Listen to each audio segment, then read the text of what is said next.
السلام عليكم، كنتمنى تكونوا كاملين بخير وعلى خير. وانتم كتشوفوا هذا الفيديو، مرحبا بكم معايا في قناتي قناه حنا لايف. غادي نقوموا بتحضير طاجين بوزروك. اول حاجه قبل ما ندوزوا المقادير وكذلك الطريقه ديال التحضير، فبالنسبه للبوزروك هنايا عندي بوزروك اللي هو طري، كيتغسل 6 مرات 8 المرات. والطريقه ديال الغسل انه كنكبو عليه الماء عادي وكنبداو نهزو هكا من الفوق باش انه هذيك الرمله وجميع دوك الشوائب اللي خاصنا نتخلصوا منهم كيبقاو في التحت. دونك كنعاودوا هذه العمليه كما قلت 6 ديال المرات باش اننا نغسلوه حتى 8 المرات، كنتاكدوا بانه الماء كيولي صافي. من بعد كنقيوه. الطريقه ديال التنقيه انا هنايا خليت غير واحد شويه بحال لي الوقت. كنجيو لهاد الجهه اللي كيكون فيها هاد الاشياء كنحيدوهم، وكنجيو لهاد الجهه الاخرى كذلك نشوفوا ياك ما فيها الشعر. الا كان فيها الشعر نحيدوها. دونك نعاود معكم واحده اخرى. بوزروك كيكون هكا من هاد الجهه اللي كيكون هكا منفوخ، كنحلوه ونحيدو هاد العناصر كامل اللي كيكونوا هكا اللون ديالها اسود. نجيو لهاد الجهه الا كان فيها الشعر نحيدوها صافي. هكا كيكون بوزروك ديالنا نقي. الا خديتو بوزروك اللي هو ميبس فكنرقدوه ليله قبل باش انه الغد ليه في الصباح كيكون رطب. دابا غادي ندوزو للطريقه ديال تحضير الطاجين وكذلك المقادير المتبقيه. هنا عندي في الطاجين درت فيه شويه ديال الزيت الروميه. غادي ندير بصله مشلضه، غادي نضيف عليها شويه ديال البزار، شويه ديال الملحه،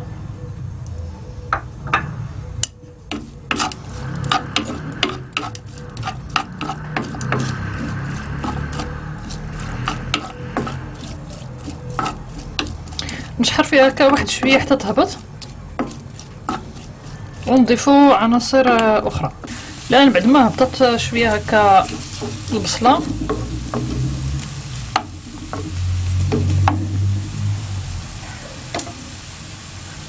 فحنا غادي نضيفو مطيشه. الا قدرتوا انكم تلقاو هكا طوماط سوغيز اولا مطيشه هكا صغيره غيكون احسن، كتعطي واحد البنه خطيره بزاف للاكل خصوصا هذا الطبق.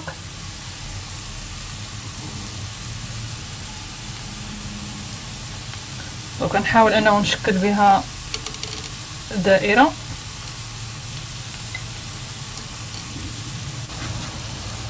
واحد جوج ورقات هكا ديال سيدنا موسى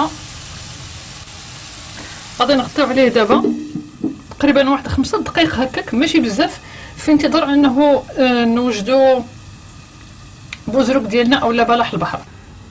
اللي كنحيدو الكرش ديال بوزروك هاد الجهه اللي كنت وريتكم في البدايه ديال الفيديو، نعاودو نغسلوه مره اولا 2 مرات.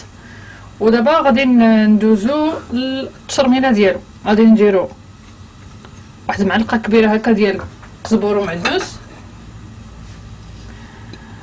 خرقوم البلدي، البزار، شويه التحميره، الكمون والملحه.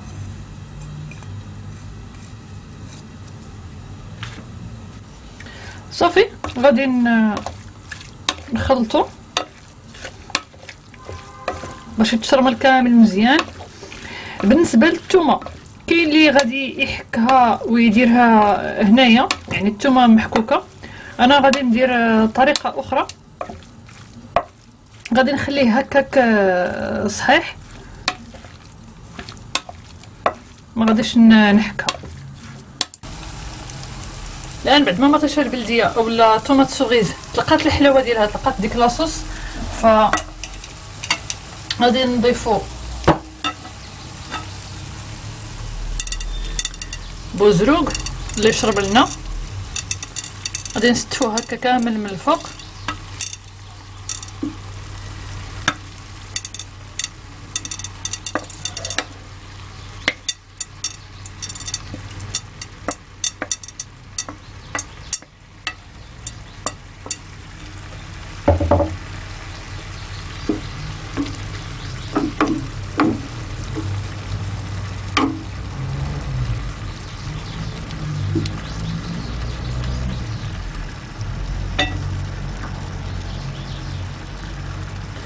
غادي نضيفو قطع ديال الحامض،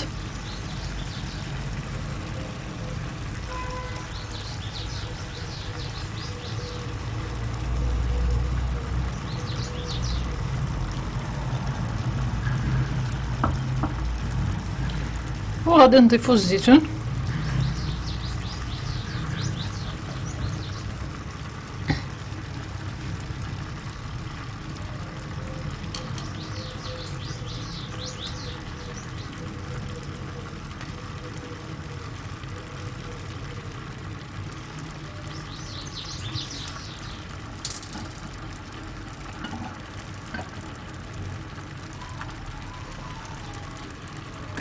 شويه ديال قزبور ومعدنوس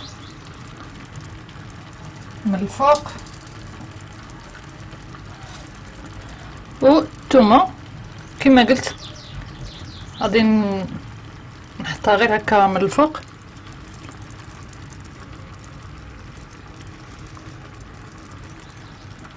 الا بغيتو انكم ديروها مع التشرميله ديال البزروق فالمساله كتبقى اختياريه. نخليوها طيب لمده ديال 30 دقيقه هكاك، غتكون واجده لانه اصلا البزروق ما كياخذش بزاف ديال الوقت.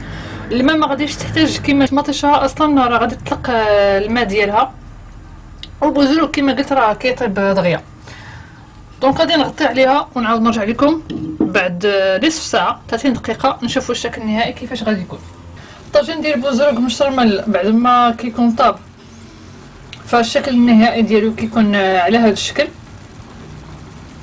كنتمنى انه الاقتراح ديال اليوم يكون نال اعجابكم، ونقول لكم تهلاو في رزقكم الى فرصه قادمه ان شاء الله.